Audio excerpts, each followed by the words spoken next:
और गंगा सवेरा की शुरुआत उस तस्वीर के साथ जिस तस्वीर को देखने के लिए पूरा देश इंतजार कर रहा था, क्योंकि वहां पर इस बार जा नहीं सकते। भगवान बद्रीनाथ धाम के कपाट खोल दिए गए हैं और वो तस्वीरें हम आपको दिखाते हैं। सुबह 4:30 बजे धाम के कपाट खोले गए, पूरे विधि विधान के साथ धाम के कपाट खुले हैं और मुख्य पुजारी समेत 11 लोग ही मौजूद थे। कपाट खुलने पर सीएम त्रिवेंद्र रावत ने शुभकामनाएं दी हैं। तो ये एबीपी गंगा पर पहले दर्शन भगवान बद्री विशाल के सुबह 4:30 बजे विधि विधान के साथ भगवान बद्रीनाथ के जो कपाट हैं वो खोल दिए गए हैं।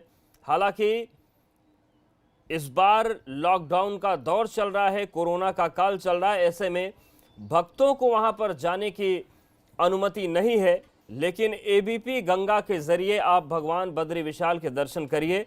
और ये पहली तस्वीर है जो बद्रीनाथ धाम से सामने आई है। सुबह 4:30 बजे पूरे विधि विधान के साथ रावल ने पूजा अर्चना की और उसके बाद कपाट खुल गए हैं और यहां पर पूजा अर्चना का सिलसिला शुरू हो गया है। भगवान बद्री विशाल के श्री कपाट खुले हैं। बहुत शांत माहौल, शांत वातावरण। मेरे साथ आदरणीय जगदम्बा प्रसाद नौटियाल जी, महाराजा टिहरी के प्रतिनिधि राजगुरु और हक हकूकधारी डिमरी पांडुकेश्वर आदि के लोग थे और गिनती के वहाँ पे 11 लोग भगवान के कपाट खोलते समय सामने थे। लक्ष्मी मंदिर में 4 और 7 लोग भगवान बद्रीनाथ जी के द्वार पर, दरवाजे पर भगवान के कपाट खुले। अखंड दीप जलते हुए मैं देख के आ रहा हूँ, अखंड दीप जल रही है। विशेष रूप से नारद जी, नर नारायण जी, इनके साथ भगवान बद्री विशाल जी विराजमान थे। उनके अंक में लक्ष्मी जी के दर्शन हुए। लक्ष्मी जी अभी और अपने निज स्थान लक्ष्मी मंदिर में आ गई हैं। तो भगवान बद्रीनाथ धाम के कपाट खोल दिए गए हैं और आपने सुना टिहरी के राजा के प्रतिनिधि की बात की गई। तो बता दें कि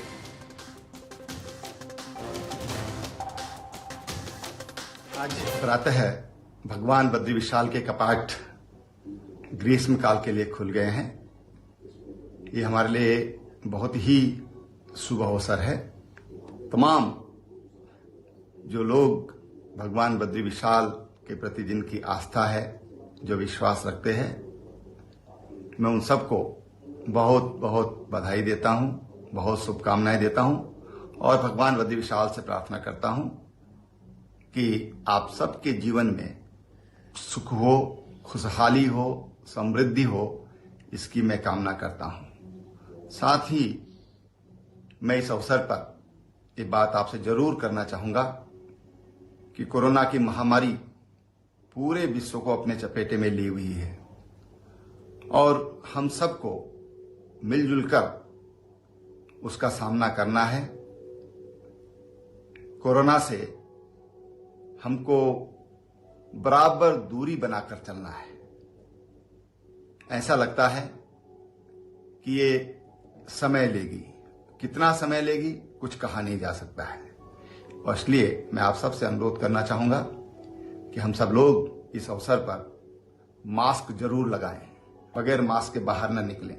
हमारे जितने बुजुर्ग हैं 60 साल से ऊपर के, जिनकी आयु है या जिनको कोई तकलीफ है, शुगर की तकलीफ है, हार्ट की तकलीफ है या अन्य तरह की कोई तकलीफ है, तो घरों से बाहर ना निकले। इसी में हमारी सुरक्षा है। जो लोग अभी अप्रवासी हमारे उत्तराखंडी वापस आ रहे हैं, उनसे मेरा विशेष आग्रह है कि कृपया आप अपने घर में क्वारंटाइन रहें। उसी में आपकी सुरक्षा है और आपका सरकार के लिए सहयोग भी है। इस महामारी से बचने का यही महामंत्र है। पुनः आपको बहुत बहुत शुभकामनाएं। जय बद्री विशाल की। तो बद्रीनाथ धाम के कपाट खोल दिए गए हैं। एबीपी गंगा संवाददाता विनोद हमारे साथ जुड़ गए हैं। विनोद, पूरे विधि विधान के साथ कपाट खुल गए, लेकिन बस श्रद्धालुओं का वो रेला जो उमड़ता था, वही तस्वीरें इस बार रह गई कोरोना की वजह से। देखिए अवधेश, आपने सच कहा कि ये एक ऐसा पल होता है जब ऐसे में बद्रीनाथ धाम के कपाट खुलते हैं, जिनके लिए बाबा के जो भक्त होते हैं, जो श्रद्धालु होते हैं, लंबा इंतजार उनको करना होता है। आखिरकार बद्रीनाथ धाम के कपाट खुलने पर वो बाबा के दर्शन कर पाए। लेकिन इस बार ऐसा नहीं है, क्योंकि पूरे प्रदेश में कोरोना वायरस का असर देखा जा रहा है। लेकिन अगर उससे हट के बात करें, आज बाबा बद्रीनाथ के कपाट खोले गए हैं। सुबह 4:30 पर ये विधिवत पूजा अर्चना के साथ में कपाट खोले गए हैं। लेकिन इतना जरूर है कि सीमित संख्या थी। जितने भी तीर्थ पुरोहित है या मंदिर पुजारी हैं और साथ ही साथ जो हकूकधारी है, उनकी सीमित संख्या थी। लिहाजा पुलिस प्रशासन के भी गिनो चुने अधिकारी यहाँ पर मौजूद थे। लेकिन अब ये जरूर है कि बाबा बद्रीनाथ के आज कपाट खुले हैं, तो ये बहुत ही एक सुनहरा पल होता है बाबा के भक्तों के लिए, जिसका हर इंतजार करते हैं। जैसे कि मंदिर के पुजारी ने भी बताया, अखंड ज्योति जो जल रही है, ये करीब 6 महीने से जैसे कपाट बंद होते हैं और जब कपाट खुलते हैं वो अखंड ज्योति जलती रहती है। और तो पूरी तरह से ये एक आनंदमय पल होते हैं अवधेश। और यही वजह है कि आज पूरी तरह से पूजा अर्चना के साथ में, विधि विधान के साथ में बाबा बद्रीनाथ के कपाट खोले गए हैं। सुबह 4:30 पर ये कपाट खोले गए हैं। जी बिल्कुल विनोद, अगर हम बात करें बद्री विशाल के दर्शन की, तो जितने भी बड़ी हस्तियां हैं उन्होंने न जाकर एक उदाहरण पेश किया है कि हमें लॉकडाउन का पालन करना होगा, हमारी आस्था अपनी जगह है। लेकिन बहुत सारे लोग ये चाहते होंगे कि उनको बद्री विशाल के दर्शन हो जाएं। और एक घटना सामने आई भी थी कि उत्तर प्रदेश के विधायक ने किस तरीके से झूठ बोलकर वहां पर पहुंचने की कोशिश की थी। क्या कोई ऐसी व्यवस्था है कि कुछ विशेष लोगों के लिए यहां पर पास की सुविधा होगी, या फिर पूरी तरीके से दर्शन बंद रहेंगे, केवल पुजारी यहां पर पूजा करेंगे? देखिए, मैं अवधेश सबसे पहले तो आपको ये बताऊं कि जो 4 धाम यात्रा उत्तराखंड की है, अगर उसमें बाबा बद्रीनाथ के द्वार पर कोई श्रद्धालु नहीं जाता है तो उसकी पूरी यात्रा विफल मानी जाती है। यानी उसकी यात्रा में कोई भी सफल पूर्वक नहीं कहा जा सकता कि इसने 4 धाम यात्रा को पूरी किया है। जब बद्री धाम के कपाट खुलने की बात आती है तो लोग इंतजार करते हैं, लेकिन इस बार ऐसा नहीं है। सिर्फ दर्शनों के लिए बाबा के द्वार खोले नहीं गए हैं, क्योंकि तमाम कपाट खोलने की विधिवत पूरी तरह से प्रक्रिया को ही किया गया है। लेकिन अब जैसे श्रद्धालु उत्तराखंड में नहीं आ रहे हैं, तो ऐसा नहीं है कि श्रद्धालुओं के लिए, बाबा के भक्तों के लिए कपाट खोले गए हैं। लेकिन अब तैयारी राज्य सरकार की होगी कि किस तरीके से आगे, जिस तरह से पूरे प्रदेश में लॉकडाउन जारी है, ऐसे में जो 4 धाम यात्रा है उस पर श्रद्धालुओं को कैसे उनका आवागमन हो, कैसे वो आएंगे, वो तो रूपरेखा तैयार राज्य सरकार करेगी। लेकिन अब पूरी तरह से, क्योंकि एक समय होता है धामों के कपाट खुलने का भी, चाहे वो गंगोत्री धाम हो, यमुनोत्री हो, या पूर्व में बाबा केदारनाथ के कपाट हो, और आज उसी क्रम में बाबा बद्रीनाथ के भी कपाट खुले हैं। और ये एक समय होता है अवधेश, और इसके चलते अब रूपरेखा तो दर्शनों की अलग से तैयार की जाएगी राज्य सरकार के द्वारा कि आखिरकार बिल्कुल किस तरीके विनोद, ये बाहर के लोगों की बात हो गई जो पूरे देश दुनिया से पहुंचते हैं दर्शन के लिए। लेकिन उत्तराखंड के लोगों की अगर हम बात करें, जिनके आराध्य हैं, किसी के कुल देवता होंगे, कि किसी के स्थान देवता होंगे, किसी के इष्ट देवता होंगे, ऐसे लोग जो दर्शन नहीं कर पा रहे हैं, उनके मन में कहीं ज्यादा टीस होगी कि इस बार हमें तस्वीरों के जरिए या फिर टीवी पर ही दर्शन करना होगा, वहां पर मंदिर में नहीं जा सकते। जी देखिए, इंतजार तो लोग करते हैं, लेकिन अब जिस तरह से मैंने आपको पूर्व में भी बताया कि लगातार उत्तराखंड में कोरोना का असर देखा जा रहा है, तो पूरी तरह से आवाजाही राज्य सरकार की ओर से बंद कर दिए गए हैं। रेड जोन और ग्रीन जोन और ऑरेंज जोन में पूरे उत्तराखंड को राज्य सरकार ने बांटा है, लेकिन अब पूरी तरह से आवाजाही किसी भी जोन में किसी की भी नहीं है। अब 17 मई के बाद में देखना होगा कि किस तरीके की आवाजाही और किस तरह से लोगों को ढिलाई राज्य सरकार की ओर से दी जाती है। यानी केंद्रीय जो एडवाइजरी जारी होगी उसी के अनुपालन में राज्य सरकार काम करती है, निहित रहती है। लेकिन अब देखना होगा कि जिस तरह से लगातार अब 4 धाम के कपाट खुल चुके हैं और श्रद्धालु इंतजार करते हैं, भक्त इंतजार करते हैं कि वो उन धामों में जाए, और उसी के इंतजार में अब यही देखा जाएगा कि अब आने वाले समय में किस तरीके से अब राज्य सरकार उनको रियायत देती है दर्शनों के लिए। लेकिन अब इतना है कि 4 धामों में कोई भी दर्शन करने के लिए श्रद्धालु नहीं जा सकता है, क्योंकि आवाजाही पर बैन है। और ऐसे में 4 धामों के कपाट खुलने का समय पूर्व से ही निहित कर दिया गया था, यानी निर्धारित था, वो खुल चुके हैं। अब सिर्फ वहां पर गिने चुने लोग होंगे, यानी मंदिर के मुख्य पुजारी होंगे, साथ ही साथ एक दो या पुलिस कर्मी होंगे जो पूरी तरह से सेवा में डटे रहते हैं। अब ये भी, लेकिन अब जरूर इतना है कि पूरे प्रदेश में जो चार धाम यात्रा है, चारों धामों के कपाट खुल चुके हैं। ये एक बहुत ही अच्छा दृश्य भी होता है और अच्छी खबर भी होती है कि जब बाबा के द्वार खुलते हैं, कपाट खुलते हैं, तो लंबे समय से इंतजार करते हैं श्रद्धालु कि आखिरकार उस स्थान पर जाया जाए जो एक बिल्कुल पूर्ण रूप से एक इतना महत्वपूर्ण स्थान होता है, बिल्कुल भगवान के स्थान पर जाया जाए। लेकिन हम ये जरूर मान रहे हैं कि लगातार जब पूरे प्रदेश यानी देश में इतनी बड़ी कोरोना काल संकट चल रहा है, तो ऐसे में टीवी के माध्यम से ही, जो सोशल साइट्स है उनके माध्यम से ही बाबा के दर्शन करें। और तमाम जितने भी श्रद्धालु हैं वो पूरी तरह से अभी आप इसी बात से संतोष भी रख रहे हैं कि आखिरकार जब पूरी तरह से आवाजाही है तो बाबा के श्रद्धालु जो भक्त हैं वो भी अब उस बात से वंचित रहेंगे, क्योंकि पूरे प्रदेश में कोरोना वायरस का असर देखा जा रहा है देश। और एक बहुत बड़े अच्छे पलों में आते हैं कि जब हम ऐसे स्थान पर जाते हैं जहां पर बिल्कुल वंदनीय, आनंदमय तरीके से भक्तिमय एक जो पल होते हैं, और उस पर आज बाबा बद्रीनाथ के कपाट खुले हैं, तो एक अच्छा पल भी है। बिल्कुल, भले ही श्रद्धालु वहां पर जाकर दर्शन न कर पाए, लेकिन जो भव्य तस्वीरें सामने आई हैं वो भी हैं। और बताते हैं बद्री विशाल का महत्व क्या है, क्या आध्यात्मिक इतिहास है। अलकनंदा नदी के तट पर नर और नारायण पर्वत श्रेणियों के बीच में है। नर नारायण ने तपस्या यहाँ पर की थी। 16वीं सदी में गढ़वाल के राजा ने मूर्ति की वर्तमान मंदिर में स्थापना करवाई और ये मंदिर भगवान विष्णु को समर्पित है। और आदि गुरु शंकराचार्य ने 8वीं सदी में मंदिर का निर्माण यहाँ पर करवाया था। अलकनंदा नदी के तट पर नर और नारायण पर्वत के बीच है।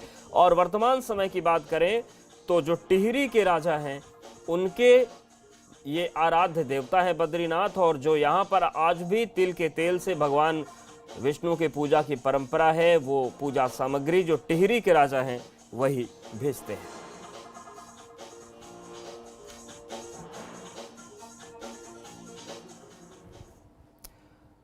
और एक दर्दनाक खबर जालौन से है, जहां पर एक बड़ा सड़क हादसा हुआ। प्रवासी मजदूरों से भरे डीसीएम की टक्कर से यह हादसा हुआ। हादसे में 2 मजदूरों की मौत हो गई, 14 घायल हैं।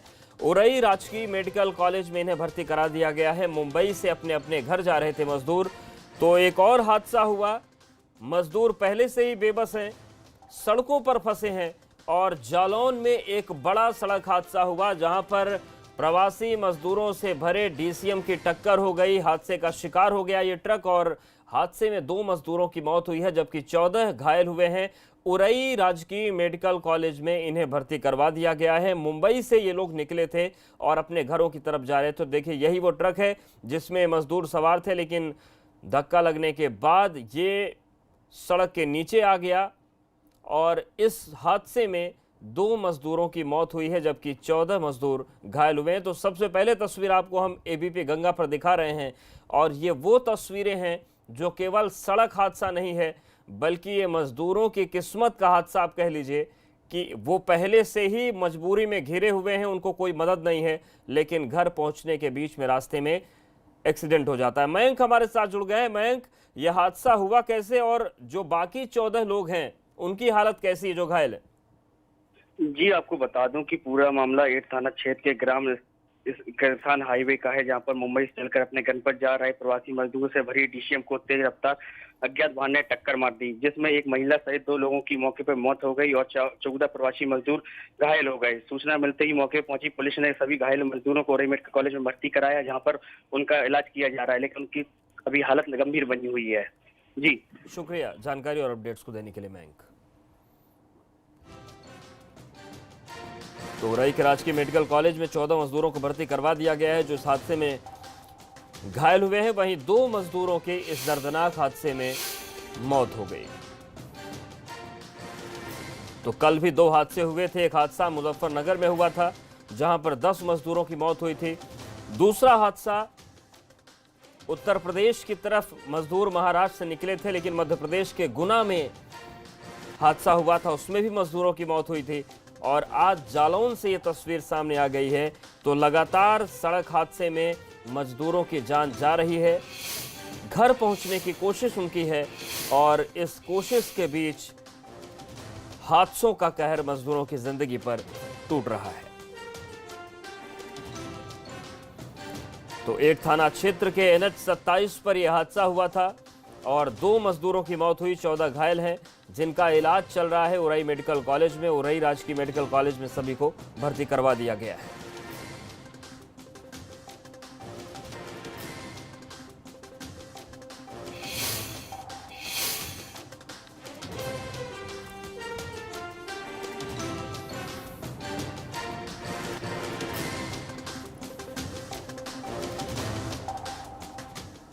और बढ़ते हैं आगे। मजदूरों की बेबसी का आलम अगर आप देखेंगे तो आपका दिल कांप जाएगा, क्योंकि गाजियाबाद से बेबसी की जो तस्वीर सामने आई वो परेशान करने वाली है, जहां पर ईस्टर्न पेरिफेरल पर एक शख्स अपने परिवार के साथ साइकिल पर लगातार सफर कर रहा है।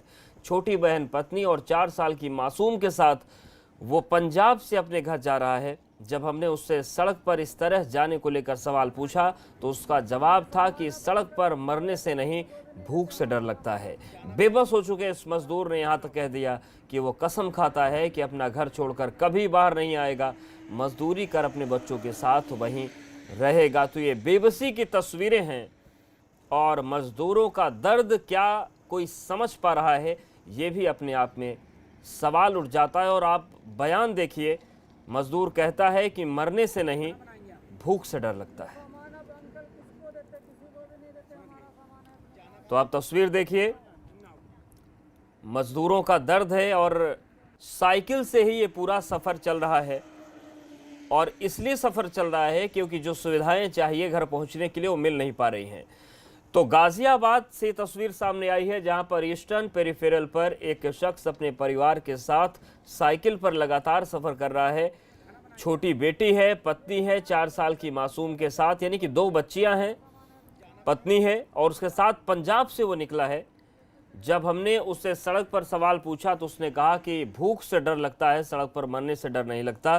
तो ये तस्वीर सामने आई है और ये तस्वीर बताती है कि मजदूर कितने बेबस हैं और किस तरीके से उनके सामने घर पहुंचने का संकट बना हुआ है। मॉल ही बंद हो गया, मॉल खुलने का नाम ही नहीं है। बोलते मॉल नहीं खुलेगा और थोड़ा बहुत काम चलेगा, और जहाँ जाओ काम के लिए तो बोलते 4 बंदे से ज़्यादा बंदे नहीं लेंगे, 5 बंदे बस, तुम लोगों को कोई ज़रूरत नहीं है। कितने साल से थे मॉल में? 1 साल हो गया पूरा। तो अब वापसी जाके क्या करेंगे आप? अब वापसी जाके कहीं काम वाम ढूंढेंगे अपने यहाँ गांव में। प्रधान नरेगा वरेगा चला रहा, देखते हैं। और यहाँ पर वक्त एक छोटे से ब्रेक का है, फौरन हाजिर होते हैं।